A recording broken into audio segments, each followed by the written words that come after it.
የተወለደው በትግራይ አድዋ አውራጃ ውስጥ እርባገረድ ከምትባል ስፍራ ነው።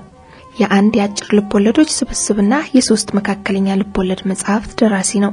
567 እና ትኩሳት፣ ሰባተኛው መልአክና ሌሊቱም አይነጋልኝ በሚባሉት ድርሰቶች ይታወቃል። በአባቱም በእናቱም ወገን ካህንነቱ ይጫነዋል። አቦይ ገብረ እግዚአብሔር ዮሐንስና አደይ መዓዛ ተወልደ መድህን ከወለዷቸው 11 ልጆች ሰባተኛው ነው። ስብሐት ገብረ እግዚአብሔር ይባላል። ስብሐት ዛሬም በ69 ዓመቱ ከስነ ጽሑፍና ተዛማጅ ሙያ አራቀም። ስብሐት ደራሲ ነው። ደራሲ ብቻም አይደለም። ከ30 ዓመት ላለፈ ጊዜ ያገለገለ ጋዜጠኛ ነው።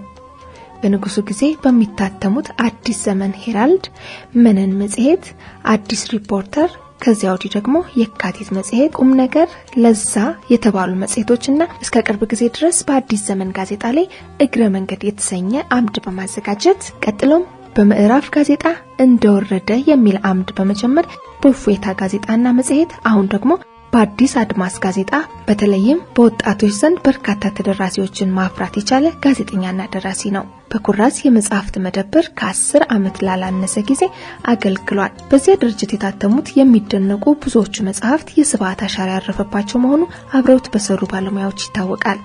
ጋዜጠኛ፣ ደራሲና አርታኢም ብቻ አይደለም፣ መምህርም ነበር። በአስፋ ወሰን ሁለተኛ ደረጃ ትምህርት ቤት የእንግሊዝኛ መምህር በመሆን ለ2 ዓመት አገልግሏል። ከአዲስ አበባ ዩኒቨርሲቲ በ1952 ዓ.ም በኤዱኬሽን የባችለር ዲግሪውን ካገኘ በኋላ የሙያ መነሻው ያደረገው መምህርነትን ነበር።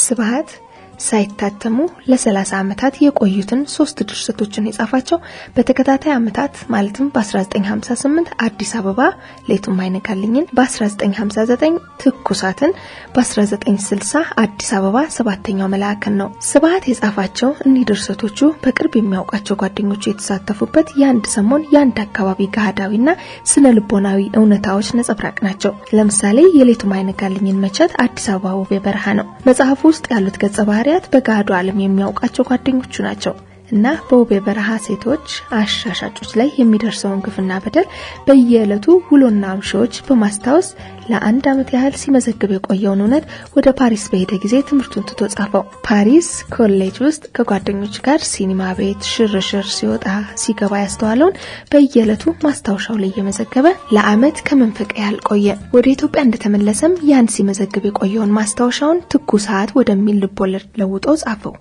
ሰባተኛው መልአክ የሚለው ድርሰቱ ከዚያው ከፓሪስ ባገኛቸው ጓደኞቹ ህይወት ላይ ተመርኩዞ ጭብጡን ከትኩሳት የተለየ በማድረግ እዚህ አዲስ አበባ ከመጣ በኋላ መጽሐፍ አደረገው። ስብሐት ድርሰቶቹን ከመጻፉ በፊት ግን በዓለማችን ታዋቂ የሆኑትን የተለያዩ ሀገር ደራሲዎችን ስራዎች አንብቧል።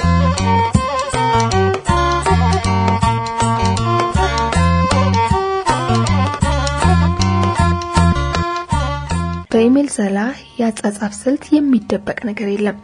ከድሆች ወገን ቆመ የምታየውን እንዳለ ጻፈው። አስተሳሰባችንና አኗኗራችን አንዱ ያንዱ ምሰሶ ነውና እንደወረደ ጻፈው። ለገንዘብ ሳይሆን ለስሜት ጻፈው ነው መልእክቱ። እናም ስብሐት በዚህ መንገድ ተጓዘ፣ ጻፈ። ቢታተምም ባይታተምም እኔ የተሰማኝን ጻፍኩ፣ ተግባሬም ድርሻዬም ይኸው ነው የሚለን።